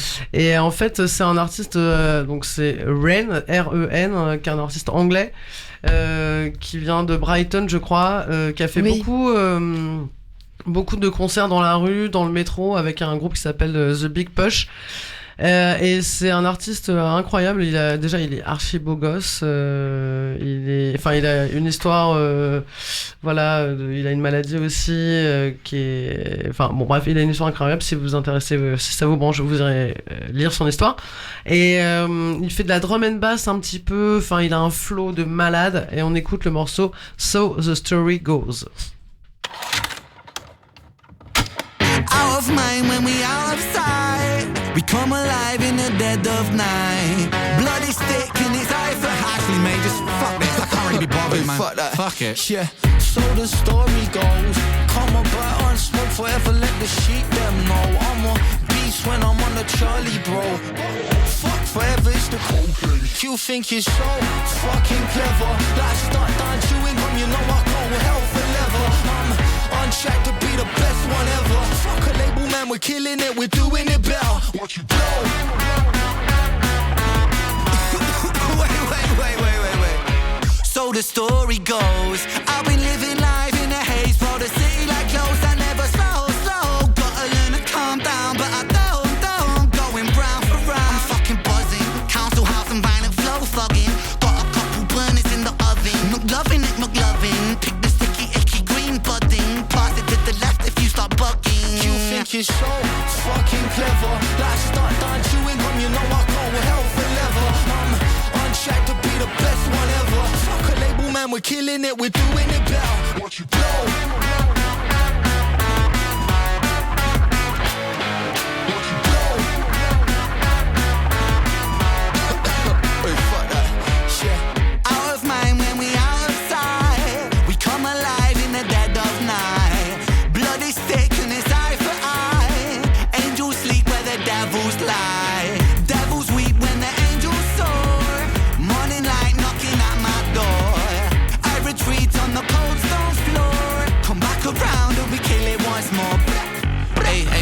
So boy, hang on one second. There's just this greedy little prick that I want to talk to you for a second, man. Would you let me talk to him? Oh, fuck it. Oh, thanks very much, mate. Fuck about, son. I'm the dentist, take the teeth right out your mouth, son. You're apprentice, I'm the sensei, what's the outcome? I'm that geezer who will bleed you if you don't run. If you do run, then I'll pursue some. You're a soggy bowl of soup, I'm the crouton. You were bouncing off the hoop, I'm the slam dunk. You were soul-sucking music on the G-funk. Yes, I'm a G-punk. I make the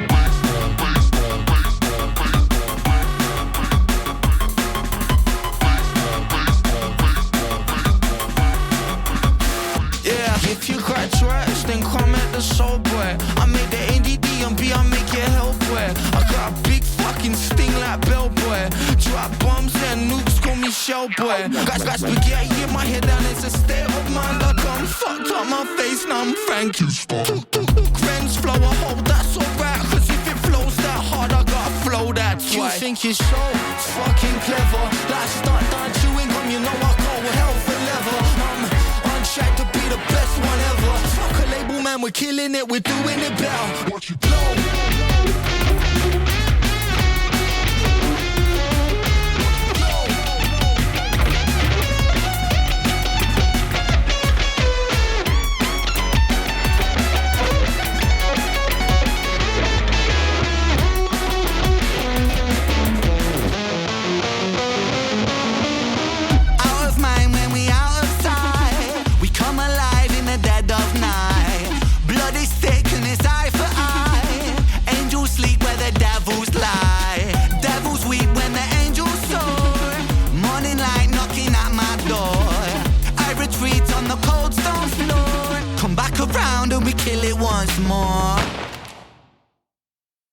Ah, vous êtes de retour dans le chant des sirènes sur West Track Radio. Vous venez de rater notre débat, savoir si la patate c'est un légume ou pas.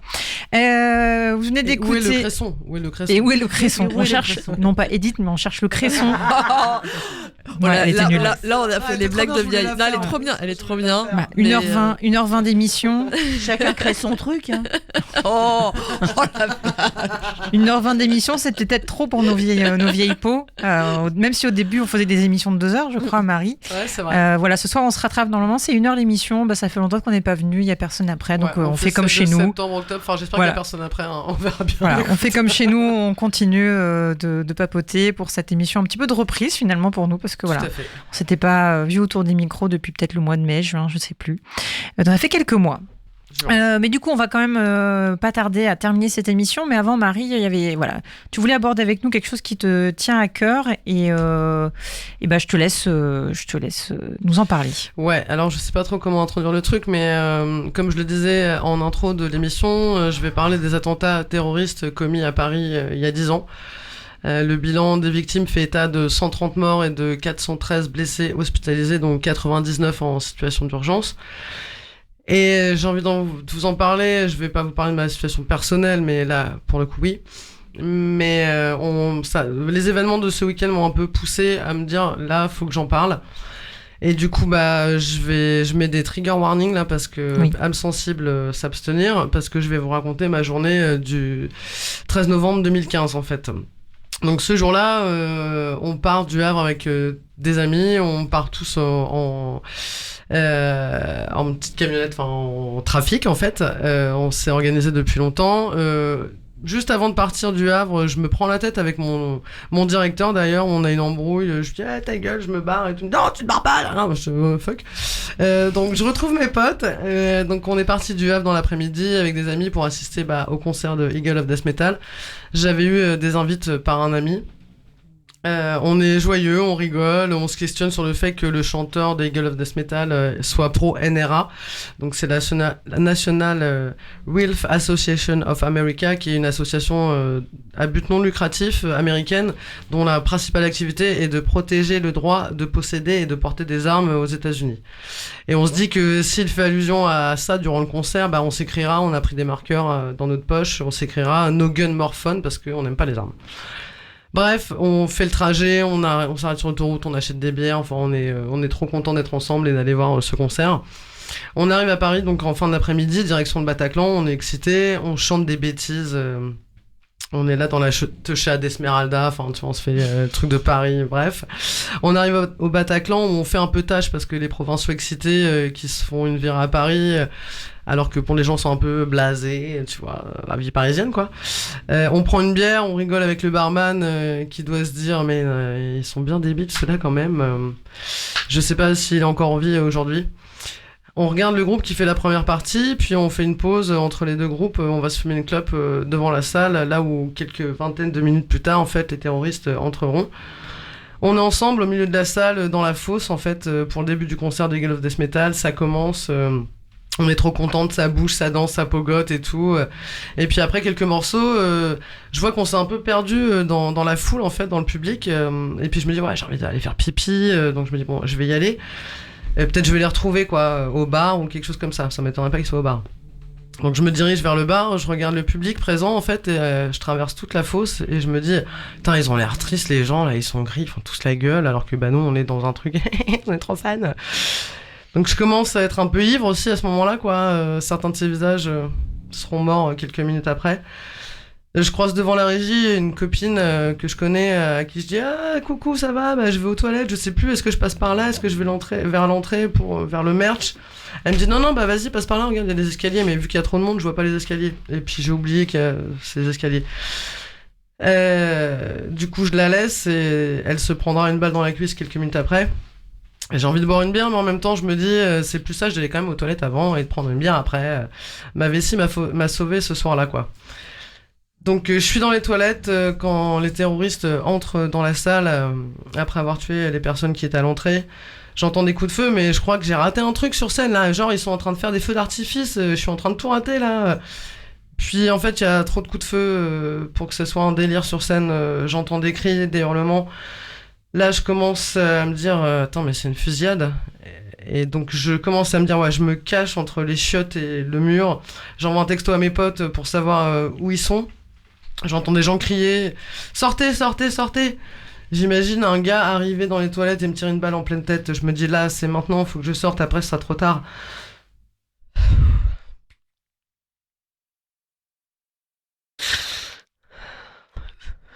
Je vais Mais oui, tu vois. Donc là, c'est mon cerveau reptilien qui prend le pas, quoi. Je me lève, j'ouvre la porte des toilettes. Je me retrouve face au miroir, au lavabo. Je tourne la tête, je me dirige vers la porte. Je vois une mare de sang et ça continue de tirer, ça continue à crier. Pour celles et ceux qui connaissent le Bataclan, en fait, il y a des portes battantes entre les toilettes et l'accès à la salle, quoi. À droite en sortant des toilettes. Je tourne la tête à gauche, il y a quelques marches et puis une issue de secours. Je m'engouffre, ça crie. Ça court partout. Je sors par l'issue de secours, un gars est allongé par terre, la cheville éclatée. Je lui prends le bras, je comprends rien ce qui se passe. Il y a une fille qui lui prend l'autre bras. On le traîne jusqu'au bout de la rue, on l'abandonne derrière une voiture. On se regarde toutes les deux avec cette fille.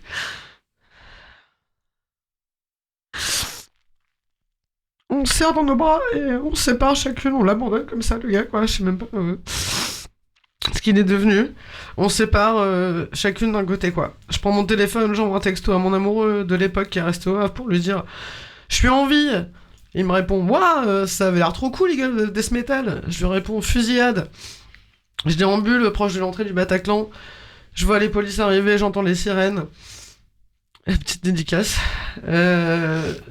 Je vois les policiers arriver qui arrivent sur place, qui comprennent pas encore l'ampleur de ce qui se passe.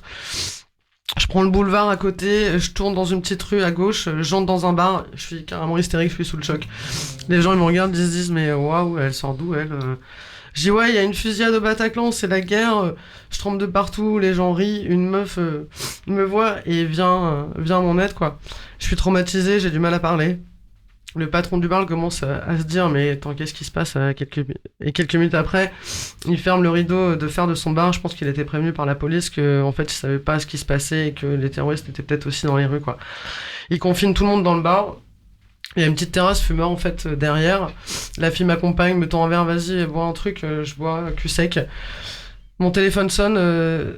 C'est mes deux amis à qui j'avais envoyé le texto dans les toilettes qui me disent qu'ils ont pu sortir, en fait, qu'ils se sont réfugiés dans un immeuble à côté chez une femme qui leur a ouvert la porte. Je précise que cette femme leur a ouvert la porte, que cette femme était musulmane et qu'elle s'excuse en leur ouvrant la porte de ne pas avoir eu le temps de mettre son voile. Mon téléphone n'arrête pas de sonner. J'ai presque plus de batterie sur mon téléphone, donc je m'écris avec ce putain de marqueur que j'avais gardé pour écrire No Gun More Fun. Je m'écris sur les bras le numéro de mes potes, le téléphone sonne, c'est ma sœur qui m'appelle. Je lui mens, je lui dis non mais je suis à Paris, ouais mais je suis pas très loin du Bataclan, mais ça va, quoi. Après il y a mon directeur qui m'appelle savoir si une autre personne qui était là ce soir-là est bien là.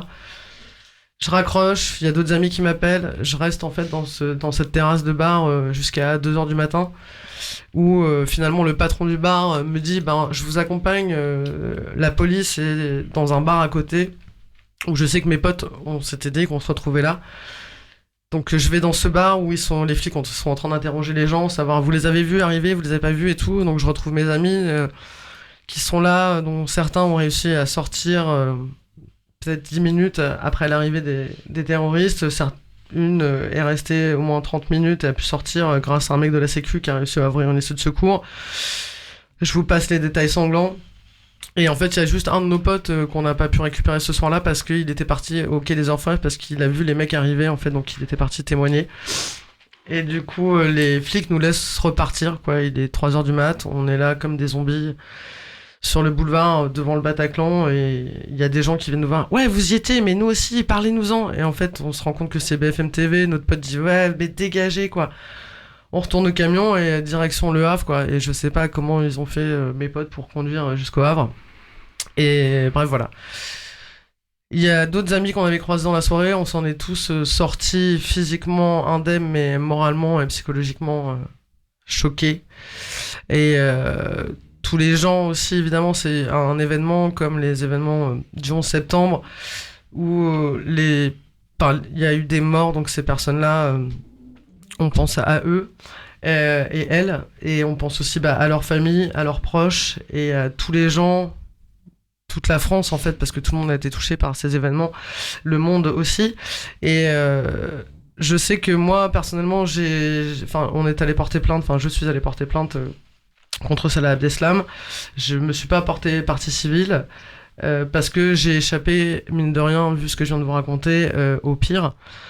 Et je me suis toujours dit, enfin, je travaille dans une salle de concert aussi, je tiens à le préciser, parce que j'ai enchaîné direct. On avait un concert en plus d'une artiste israélienne juste après, mais je pouvais pas ne pas continuer. En fait, pour moi, c'était non, ils gagneront pas quoi. En fait, on était parti voir un concert et c'est tout ce qu'ils veulent tuer. En fait, c'est la culture, c'est les gens qui pensent autre chose qu'ont une autre religion. Enfin, moi, j'ai pas de religion, mais je crois juste en la vie. Et voilà. Et du coup, j'en ai jamais trop parlé, en fait. Là, je me confie à vous ce soir, mais ceux qui me connaissent savent que j'en parle très peu. Et voilà. Et en fait, je n'ai jamais... Je me suis dit, putain, je suis en vie, moi, et c'est déjà un truc de ouf. Et je ne veux pas que ces gens-là aient ma haine. Enfin, il y a aussi une personne qui a écrit un livre, Vous n'aurez pas ma haine, suite à ça. Et non, ils auront pas ma haine, ils auront pas ce qu'ils voulaient, ils ne me terroriseront pas. Et non, je vais continuer à militer pour la vie, pour la culture, pour la musique. Et voilà. Et je me rends compte en fait actuellement que en France, ça commence à être très compliqué parce que depuis ces événements et d'autres aussi avant, les gens se scindent vraiment en deux, quoi. Et je vois qu'il y a beaucoup de gens qui sont islamophobes. Et que voilà, qu'ils peuvent pas toujours comprendre en fait, parce que moi on m'a reproché de pas justement être limite islamophobe parce que j'avais vécu ça et que bah moi je suis pas de cette team là quoi. En fait, moi j'ai grandi, c'était la France Black Bomber, c'était touche pas à mon pote, et je me dis où elle est cette France là quoi. Je sais qu'elle existe encore et que tout reste à créer.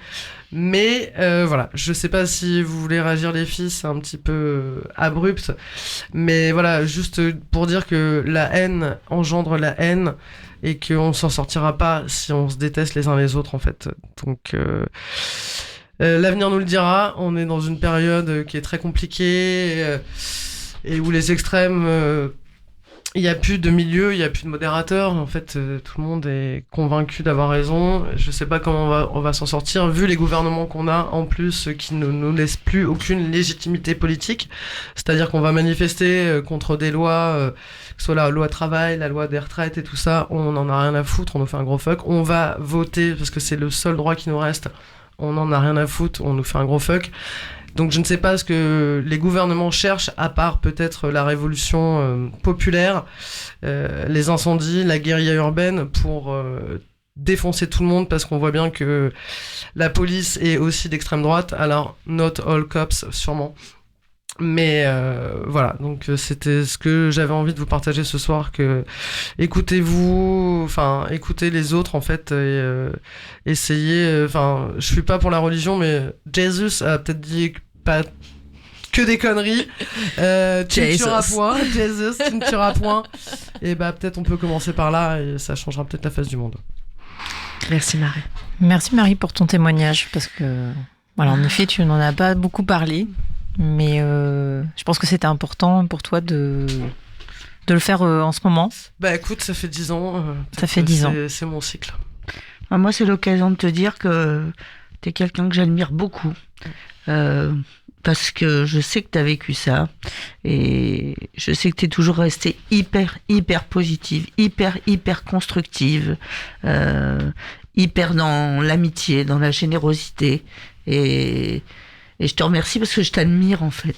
Et c'est réciproque. Voilà. Et non, mais parce que ce que t'as fait, c'est... T'as eu un comportement, je trouve, exemplaire. Alors, tout le monde qui a vécu cette situation-là a eu un comportement exemplaire. Mais toi, très particulièrement, t'es retourné au charbon. Et puis, je t'ai jamais entendu... te plaindre ou te victimiser évidemment chacun réagit comme il peut quoi, mais voilà, moi je t'admire beaucoup et je t'aime aussi. Moi aussi je t'aime. Le message que tu fais passer, en fait je pense que si on avait plus de Marie dans le monde irait bien mieux. Voilà. J'espère. Parce qu'il faut savoir que au Havre, Marie c'est un ange gardien pour beaucoup de personnes. Moi le terme tu es ange le gardien mien. Vraiment. Bah te touche particulièrement. Oui, c'est vrai. Mais c'est d'autant plus touchant que voilà, je pense que c'est important pour toi aussi d'exorciser ces Je moments-là. pense que c'était le moment. Ouais, Puis c'était c'est le un moment. beau cadeau, c'est un beau cadeau de nous le dire. de Ouais. nous le dire. Bah, j'avais envie de le partager avec vous. Enfin, comme on le disait juste avant l'émission, il y a beaucoup de journalistes, vu les 10 ans, qui ont envie de récupérer des témoignages. Enfin, même j'en ai pas parlé, mais le lendemain des événements, on était à peine rentré à 6h. En fait, notre ami qui est resté jusqu'au dernier moment, jusqu'à l'assaut des forces de police dans le Bataclan, quelqu'un lui avait donné son numéro et les journalistes l'ont appelé le matin en disant voilà, est-ce que vous... Et il était tellement choqué en fait qu'il n'a pas compris. Il était, mais de quoi vous me parlez, mais de quoi? Bon voilà, c'était encore les médias et tout ça. Et, voilà. Je pense qu'il y a Comment non, mais je pense qu'on n'a pas forcément envie de rajouter grand-chose d'autre parce que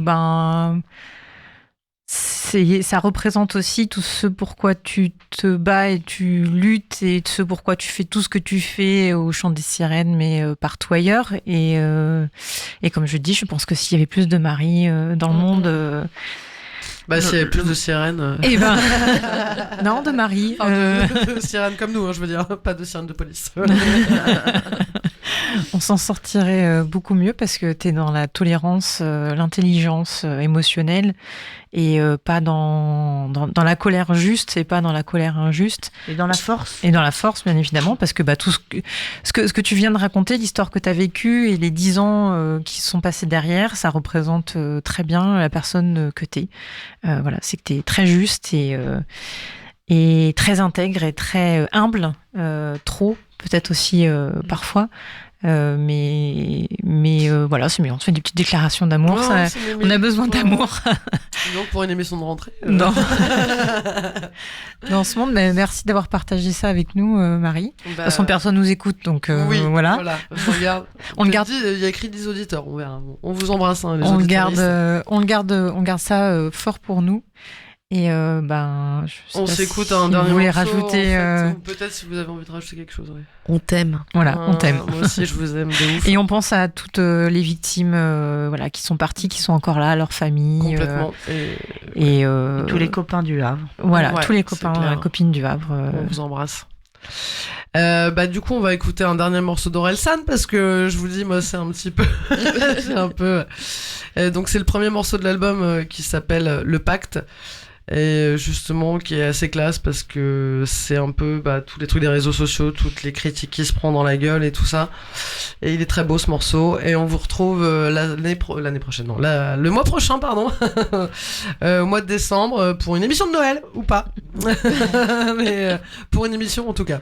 Et on vous fait des gros bisous, portez-vous bien et peace and love. T'iras nulle part, t'es fini, t'es nul, t'es éclaté au changé, sol, t'es tu plus sais le même, pas t'as rapper, perdu tu le sens truc, tu faux, te la personne racontes, tu t'écoute, fais le mec, mec, tu tu n'es n'es qu'avec qu'à le te poids, latter. prends pour quelqu'un, t'es pas, t'es qu'un bourge, t'as pas de vécu, t'as jamais fait ça, t'es le mec, tu n'es qu'à te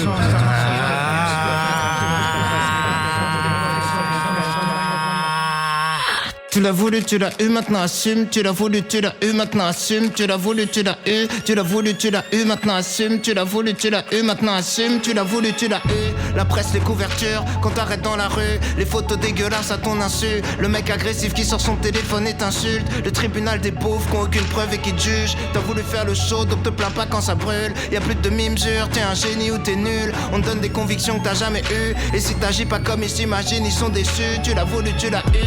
T'as pris une part de toi, tu l'as vendu. T'écris, tu te mets à nu. Donc en gros, t'es leur pute. T'as voulu tes parents qui t'harcèlent pour faire de la pub. Pour que le chauffagiste fasse une réduc. Tu l'as voulu, tu l'as eu. La haine sur les réseaux, on s'habitue. De temps en temps, t'en manges quand même une. Avec un fond de vérité qui t'envoie dans le dur. Tu te mets à déprimer, c'est ta conscience qui te torture. Tu l'as voulu, tu l'as eu. Les selfies à l'enterrement de ton grand-père. Les désolés, je veux pas te déranger, mais je fais quand même le père de famille qui sort l'appareil en secret. Ton pote qui l'insulte devant ses gosses, donc tu t'en perds, tu l'as voulu.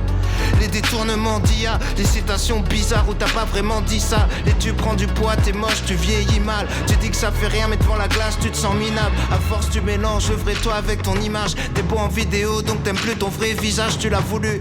Ceux qui matent au-dessus du grillage, qui sonnent chez toi, demande aux voisins si t'habites là, tu l'as voulu, tu l'as eu. Les caméras, les flashs, les menaces de mort, les cambriolages, l'omniprésence des fans, tout le monde veut un bout de ton âme. Les drames, les critiques sur le physique de ta femme, tu l'as voulu, tu l'as eu, maintenant assume. assume. Tu l'as voulu, tu l'as eu, maintenant assume. Tu l'as voulu, tu l'as eu. Tu l'as voulu, tu l'as eu, maintenant assume. Tu l'as voulu, tu l'as eu, maintenant assume. Tu l'as voulu, tu l'as eu. Tu l'as voulu, tu l'as eu, maintenant accepte. Tu voulais qu'on te calcule, donc ils sortent la calculette. T'as voulu la grande échelle, tu rates le barreau, c'est dead. Si tu fais disque d'or, ce sera ton plus gros échec. Tu l'as voulu, tu l'as eu. Le train de vie, les taxis, les avions. Quand y a moins de charbon, faut détacher les wagons. Les vidéos virales, celles qui te font passer pour un con. Pour eux c'est du divertissement, pour toi c'est de l'humiliation. Tu l'as voulu, la pression fois 1000, tentation fois 1 million. T'es foutu, on te propulse en monde des addictions. T'as voulu l'alcool gratuit, voulu être mignon. L'ancien loser en toi t'en voudras si tu dis non. T'as voulu des bonnes causes, t'es celui dont le peuple a besoin. Et diront que t'as le destin du pays entre tes mains. Tu culpabilises d'être connu, tu veux faire un truc bien. Tu t'engages, tu dis de la merde parce que t'y connais rien. Tu l'as voulu, tu l'as eu, t'as voulu tout.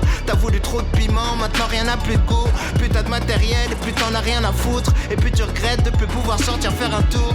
Géolocalisé, on sait toujours où tu te trouves. T'as voulu les potes relous, les couses qui se ramènent tous. Les bâtards t'étais où? Pourquoi t'es parti sans nous? Pourquoi des gens qu'on connaît pas en t-shirt marqué crew? Toi tu sais plus où t'étais tous les jours sur les routes. Si c'est pas déjà fait, la tournée va achever ton couple. Tu l'as voulu, monter sur scène avec un début de grippe. Lutter pendant 2 heures pour décevoir le public. Le petit comique qui t'imite, qui voit pas que t'es timide. Le soulard qui te fait la bise, qui dépasse les limites. La mère de fan dépressif qui t'attend derrière la grille. Qui te raconte un truc intime, à la fois gênant et triste. T'as voulu les hypocrites, la parano qui s'invite. T'as voulu avoir à gérer tous les jours des demandes de feat. Si tu dis oui, faudra que tu viennes au show, faut faire le clip. Ou t'as un rappeur susceptible qui te menace en public. Tu l'as voulu, tu l'as eu. Les Golgoth de sécu, c'est qu'une forme de raquette, ils en veulent toujours plus. T'as voulu rapper, donc t'es jamais loin de la rue.